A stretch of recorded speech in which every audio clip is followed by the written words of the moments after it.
अस्सलाम वालेकुम दोस्तों, मैं हूं खालिद मोइन और आप देख रहे हैं अदब व फ़नून नामा। आज अदब व फ़नून नामे में हम एक बार फिर सारा शगुफ्ता के हवाले से बात करने जा रहे हैं। गुज़िश्ता कुछ ब्लॉग्स में सारा शगुफ्ता बहुत तवातुर से गुफ्तगू में आती रहीं और वो एक ऐसी एक मशहूर शायरा हैं जो 1984 में अपनी ख़ुदकुशी के बाद ज़्यादा मशहूर हो गईं और वो एक दास्तान में ढल गई। उनकी ज़िंदगी और उनकी ज़िंदगी के जो तज़ादात हैं वो सब बहुत सारे पढ़ने लिखने वालों के लिए, आम लोगों के लिए बहुत ज़्यादा दिलचस्पी का बाइस हैं। ख़ास तौर पर उनका जो पहला मजमूआ आया आँखें, उसके दिबाचे के बाद उनके बारे में ये तय हो गया कि वो एक मज़लूम तरीन शायरा रहीं जिनका इस्तेहसाल किया गया हर सतह पर।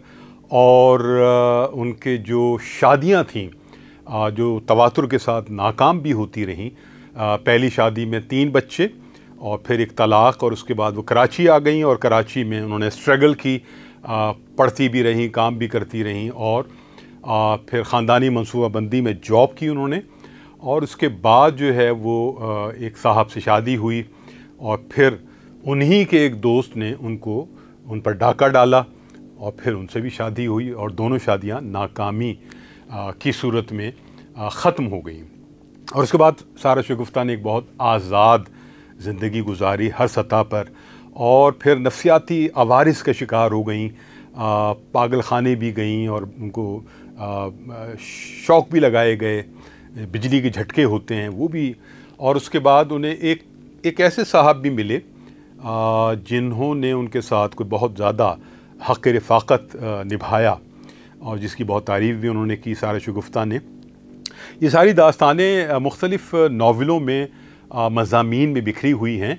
और एक थी सारा, अमृता प्रीतम ने जब वो एक नावल, सवानी नावल लिखा, तो उससे जो आँखें का दिबाचा था और फिर जो एक थी सारा की पूरी जो तहरीरें हैं जिसमें जो बहुत ज़्यादा खतूत पर मबनी थे, जो सारा शगुफ्ता लिखती रहीं। अमृता प्रीतम को एक बार वो इंडिया भी गईं और वहाँ भी झंडे गाड़े उन्होंने अपनी मकबूलियत के। प्रोस पोइट्री के हवाले से सारा शगुफ्ता का नाम अचानक सामने आया और अचानक बुलंदियों पर भी पहुँच गया, और इतनी बुलंदियों पर पहुँचा कि आसपास की बहुत कल्चर्ड और पढ़ी लिखी जो शायरात थीं जो प्रोस पोइट्री कर रही थीं या मर्द कर रहे थे, उन सब को वो क्रॉस करती हुई बहुत आगे निकल गई। यहाँ से जेलिसीज़ ने भी जन्म लिया और जो बैठकें होती थीं उन बैठकों में भी नामवर जो नाक़िदीन थे आसपास, जैसे कमर जमील थे, अहमद हमेश साहब थे और लोग थे, सब ने सारा शगुफ्ता को नंबर 1 शायरा करार दिया। उनके दूसरे शौहर अहमद जावेद ने तो उन्हें यहाँ तक कह दिया कि ये शायरा न सिर्फ दुनिया की बेहतरीन शायरा है और हम असर शायरात और शोरा से आगे की शायरा है, बल्कि ये तो मीर गालिब और इकबाल से भी आगे की शायरा है। जी हाँ, तो ये जो एक सूरत हाल है, इसने बहुत सारे ज़ाहिर है कि मसाइल ने भी जन्म लिया इसकी वजह से। अनवर सिंह राय का नावल ज़िल्लतों के असीर, उस पर हम गुफ्तगू कर चुके, और अज़रा अब्बास की जो याददाश्तों का एक छोटा सा हिस्सा है जो सारा शगुफ्ता के हवाले से है, दर्द का महल वक़ूअ, उस पर भी गुफ्तगू कर चुके।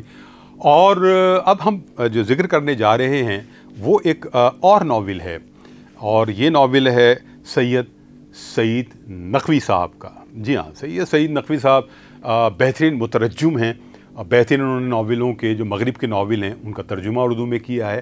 ख़ुद भी वो नावलिस्ट हैं, अफ़साना निगार हैं, रहते कहीं बाहर हैं, ग़ालिबन कनाडा या अमेरिका, लेकिन ये जो नावल है इसका जो मरकज़ी किरदार है वो सारा शगुफ्ता हैं, और ये उसका टाइटल है अधूरी कहानी।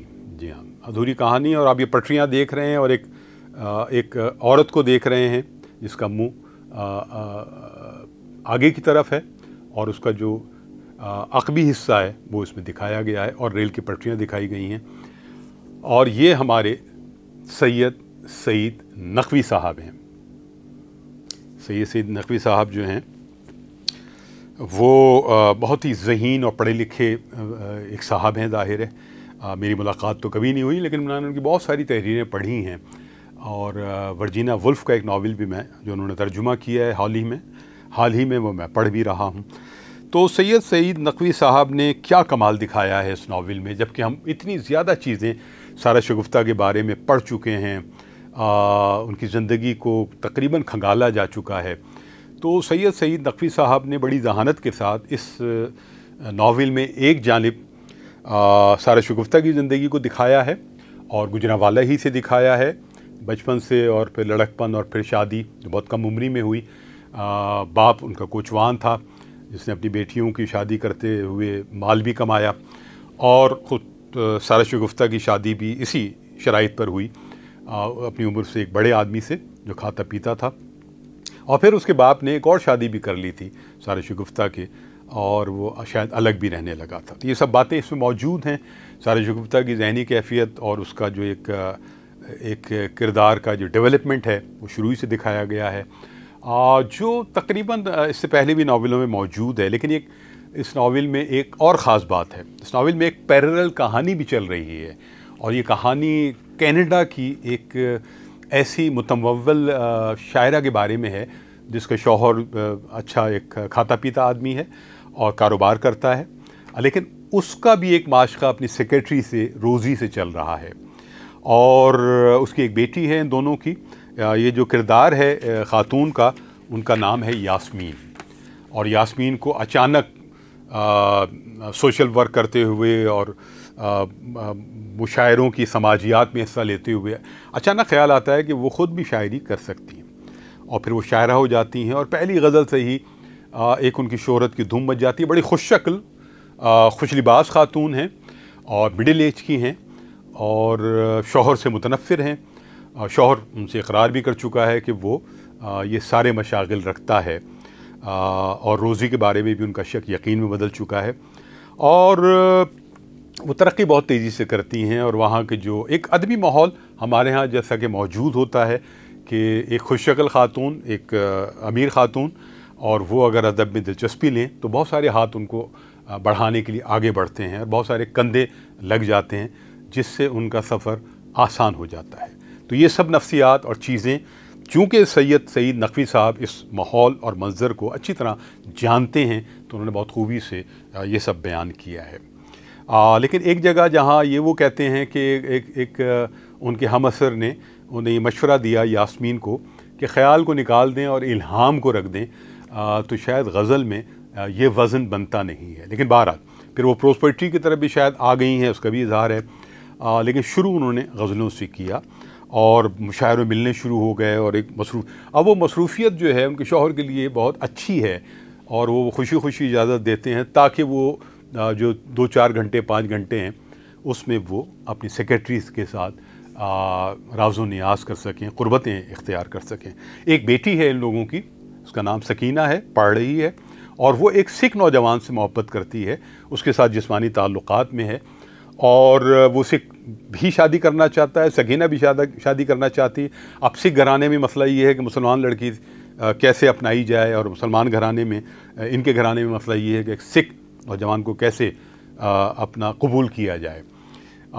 लेकिन ज़ाहिर है कि कनाडा हो, अमेरिका हो, बरतानिया हो, जहाँ मखलूत तालीम दी जाती है, और जहाँ नौजवान लड़के लड़कियों को अपनी जो कानूनी सूरत हाल है आज़ादाना, उसका भी पूरी तरह इदराक है, तो वहाँ फिर नौजवान अगर बागी हो जाएं तो फिर वालिदैन के लिए इसके अलावा शायद कोई और चारा नहीं रहता, या तो उनको दूर कर दें अपनी औलाद को, या अपनी औलाद की ख्वाहिश के आगे सर झुका दें। तो ये सकीना के साथ भी होता है, और ये इनकी फैमिली मान जाती है। तो ये एक पैरेलल स्टोरी चल रही है। एक और शायरा जो मुतमव्विल है, अमीर है, और उसको बहुत आसानी से चीज़ें मिलनी शुरू हो जाती हैं। एक तरफ सारा शगुफ्ता है जिसे बहुत मुश्किलात का सामना करना पड़ता है, और पहली शादी में ही उसे पालना पड़ता है अपने शौहर को, उसके भाई को, और कहीं कहीं उसके बाप को भी, और फिर हर तरफ निगाहें हैं उस पहले शौहर, दूसरे शौहर के दोस्तों की, जो आवारगी की हद तक उसकी तरफ उठती हैं, और वो भी इसको इंजॉय करती है, और बहुत सारे लोगों से उसके ताल्लुकात वहाँ भी बनते हैं। किस हद तक बनते हैं ये एक इबाम है। बहुत सारे इबाम मौजूद हैं और बहुत सी मुबालगा आराई ख़ुद सारा शगुफ्ता ने भी की हुई है, जिसके बाद अब ये बहुत मुश्किल हो गया है कि असल सारा शगुफ्ता को तलाश किया जाए। दो रवैये हैं हमारे यहाँ।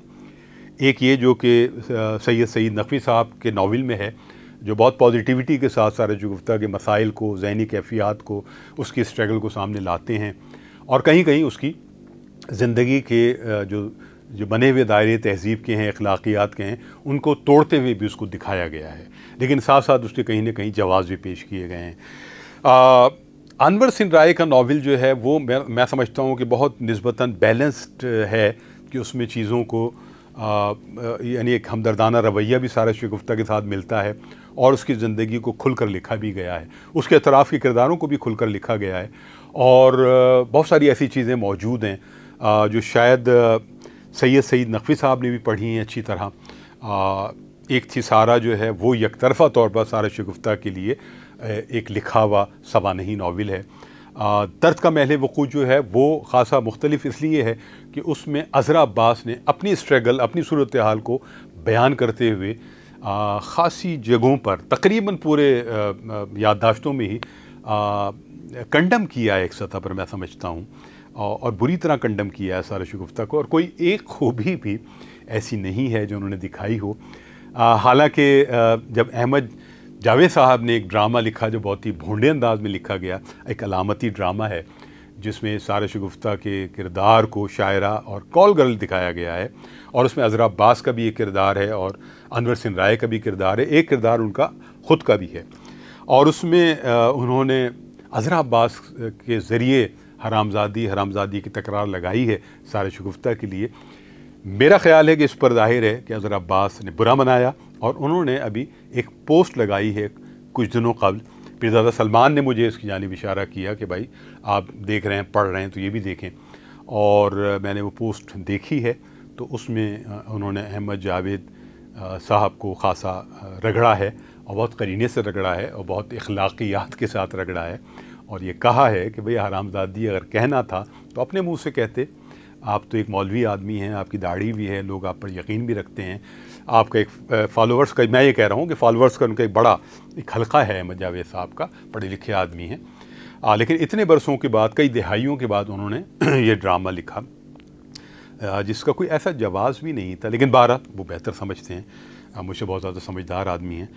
तो अब अधूरी कहानी में जो खूबियाँ हैं वो ये हैं कि एक नावल को बहुत ही अच्छी तरह बयान किया गया है, एक सवानही नावल, और साथ साथ एक दूसरी कहानी को मिला के दो शायरात के तज़ाद को भी बयान किया गया है कि हमारा समाज किसको बहुत ज़्यादा कबूल करता है, अहमियत देता है, चाहे वो शायरी के हुनर से नावाकिफ़ हो, शायरी उसने अभी अचानक शुरू की हो, और एक फ़र्द जिसने ज़िंदगी की बहुत मुश्किलात झेली हों, बहुत अज़ियतें झेली हों, उसके साथ हमारा माशरा कैसे कैसे ट्रायल करता है और कैसे कैसी मुश्किलात में उसे डालता है।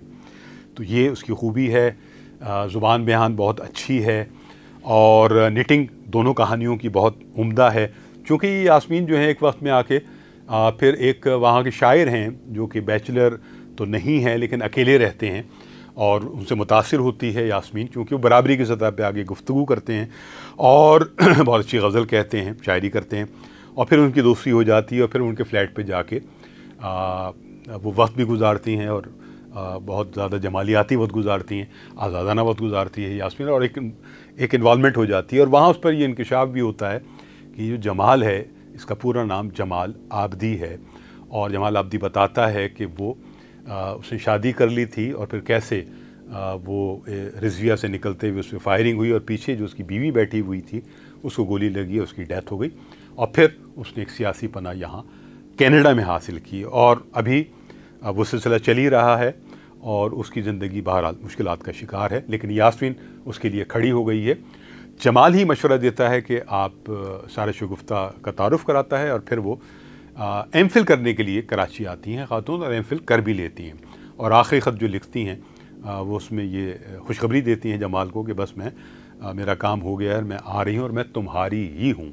चूँकि शौहर से वो अलग हो गई हैं, चूँकि शौहर बिल्कुल ही अपनी सेक्रेटरी के साथ ही रहने लगा था, बेटी जा चुकी शादी करके। तो ये सब तो है नावल में, लेकिन ख़राबी क्या है इस नावल में, या इस पर तनकीद क्या हो सकती है मुख्तसरन ये कि ये नावल हमें कुछ नया नहीं बताता सारे शगुफ्ता के बारे में। वही बातें हैं जो मौजूद हैं और हम जानते हैं, पढ़ चुके हैं, उन्हीं बातों के रिपीटेशन है। और जितना भी इसमें ये भी लिखा गया, कहीं जिक्र हुआ कि तहक़ीक़ बहुत की है उन्होंने।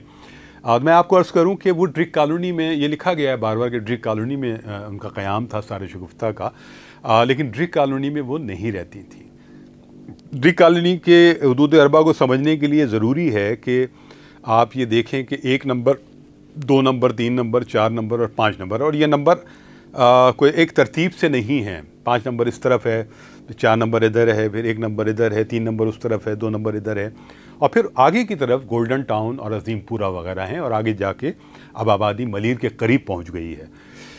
तो ये जो है गोल्डन टाउन में रहती थी सारे शगुफ्ता अपनी वालदा और शायद भाइयों के साथ, और जो उन्होंने ख़ुदकुशी भी की है तो वो गोल्डन टाउन के सामने ही पटरियों पे की है, ड्रिक कॉलोनी में नहीं की। हाँ, कॉलोनी गेट के कब्रिस्तान में उनकी तदफीन हुई होगी, और इसलिए कि उस वक्त कॉलोनी गेट का कब्रिस्तान भरा हुआ नहीं था और नो मोर का एक बोर्ड भी नहीं लगा था। हालांकि ख़बरें, जनाजे अब भी वहाँ जाते हैं, और गोरकन जो है वो 10-20 बरस की ख़बरों में जहाँ लोग नहीं जाते हैं उनको दोबारा हमवार करके और उसमें नए जनाजों के लिए एक राह हमवार हो जाती है।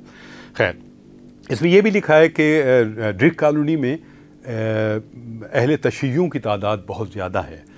तो मैं अर्ज़ करूँ कि अहले तशय्युओं की तादाद यकीनन है, लेकिन इतनी नहीं है ड्रिक कॉलोनी में। 4 नंबर में हैं, कुछ 5 नंबर में हैं, कुछ और जगहों पर हैं, लेकिन सादात कॉलोनी एक ऐसी मुल्हिका आबादी है जहाँ तकरीबन 100% अहले तशय्युओ आबाद हैं। और वहीं साक़ी अमरूवी भी सादात कॉलोनी में रहते थे। यहाँ उन्होंने लिखा है कि ड्रिक कॉलोनी में रहते थे, तो ड्रिक कॉलोनी नहीं है, वो सादात कॉलोनी है। सीनियर शायर थे बहुत अच्छे। ड्रिक कॉलोनी के अगर शोरा का उनको ज़िक्र करना था तो वो हिमायत अली शायर साहब थे, सईद वारसी साहब थे, बिरादरान सईद वारसी साहब के, और खालिद हमीदी वहाँ रहते थे, और बहुत से शोरा ड्रिक कॉलोनी में रहते। लेकिन ये है कि सादात कॉलोनी ड्रिक कॉलोनी में बहरहाल नहीं आती, मुल्हिका आबादी ज़रूर है। तो ये बातें कुछ ऐसी हैं जिनको ज़ाहिर है कि उसको रीचेक होना चाहिए था। और मुझ पर क्या तासुर कायम हुआ इस नावल को मैंने बहुत दिलचस्पी से लिया। एक नावल और भी सुनाया है रुबीना फैसल साहिबा का, वो भी सारे शगुफ्ता की ज़िंदगी ही पर है, और एक हमराज ने बताया कि वो आधे से ज़्यादा नावल उन्होंने पढ़ लिया है, लेकिन उस रिपीटेशन के अलावा उस नावल में भी ऐसा कुछ नहीं है। तो सारे शगुफ्ता क्यों बार बार लिखी जा रही हैं, नावल उन पर लिखे जा रहे हैं, ड्रामे लिखे जा रहे हैं, इसलिए कि वो एक हार्ट केक की तरह है, एक बिकने वाली चीज़ है जिस पर सब लोग झपट पड़े हैं। और इस नावल में एक बात और अच्छी है, वो ये है कि सारे शगुफ्ता की बहुत सारी नज़में इस नावल के जो चैप्टर्स हैं उनके आगाज़ में वो नज़मों के टुकड़े दिए हैं या अख्तिताम में दिए हैं, तो ये एक अच्छी बात है। लेकिन क्या वो नज़में बहुत ज़्यादा तासुर कायम करती हैं? सारे शगुफ्ता की शायरी पर बात क्यों नहीं होती है? और उसमें ऐसा क्या है कि उनकी शायरी पीछे की तरफ हो गई और उनकी शख्सियत की जो करिश्मा साजियाँ हैं, अफसाने हैं, दास्तानें हैं, वो ज़्यादा उभर कर सामने आ गई। तो अगर ये नज़में पढ़ी जाएँ जो इस नावल में भी हैं, जो बहुत मुंतखब करके दी गई होंगी, तो भी महसूस होता है कि वो अब शायरा के तौर पर शायद इतना ज़्यादा एग्जिस्ट नहीं करती हैं। जिस ज़माने में वो लिख रही होंगी उस ज़माने में शायद करती होंगी, लेकिन अब जब 30 साल से ऊपर का वक्त हो गया है और बहुत सारी शायरात आ गई प्रोस पोइट्री में, नज़मों में, तो सारे शगुफ्ता की शायरी दब गई है मेरा ख़्याल है। और या उनके एक बहुत अच्छे इंतखाब की ज़रूरत है। पंजाबी शायरी भी उनकी है जो मैंने नहीं पढ़ी है, लेकिन सारे शगुफ्ता की नज़मों में और मसाइल भी हैं जिसमें कम्युनिकेशन प्रॉब्लम भी हैं, क्योंकि वो गैप में उनकी लाइनें आती हैं, फिर वो नज़में आगे बढ़ती हैं। अब कई लाइनों में बहुत फोर्स ज़रूर है जिसको सब ने माना है, अब भी माना जाता है, लेकिन क्या वो एक मुकम्मल शायरा थी? और क्या ऐसी शायरा थी जिनकी शायराना खूबियों की वजह से, शायराना ताकत की वजह से उनको डिस्कस किया जाता है? तो मेरा ख़्याल ऐसा नहीं है। उनकी शायरी का हिस्सा बहुत कम है इसमें, और उनकी शख्सियत की जो अफसानवी सूरत हाल है वो बहुत ज़्यादा है। नावल मेरे ख़्याल में ये भी अच्छा है। सैयद सईद नकवी साहब ने बहुत अच्छी काविश की है और ये नावल पढ़ा जाना चाहिए। और ये कराची ही से शाया हुआ है और ये नावल सिटी बुक बोर्ड ने शाया किया है, जो फ़िक्शन की किताबें शाया करते हैं, तराजीम भी और नावल्स भी। तो और कीमत भी बहुत ज़्यादा नहीं है। मेरा ख़्याल है कि इसको ज़रूर पढ़ना चाहिए और आप अपना तासुर कायम करें पढ़कर। मैंने तो यूं ही कुछ बातें पढ़ने के बाद एक तासुर के तौर पर बयान कर दी हैं। मकसद तो ये था कि हम सारा शगुफ्ता के हवाले से मज़ीद कुछ बात कर सकें और सैयद सईद नकवी साहब के हवाले से कुछ बातें कर सकें। तो बस यहाँ खालिद मोइन को इजाज़त दीजिए। अपना और अपने अहबाब का ख्याल रखिए।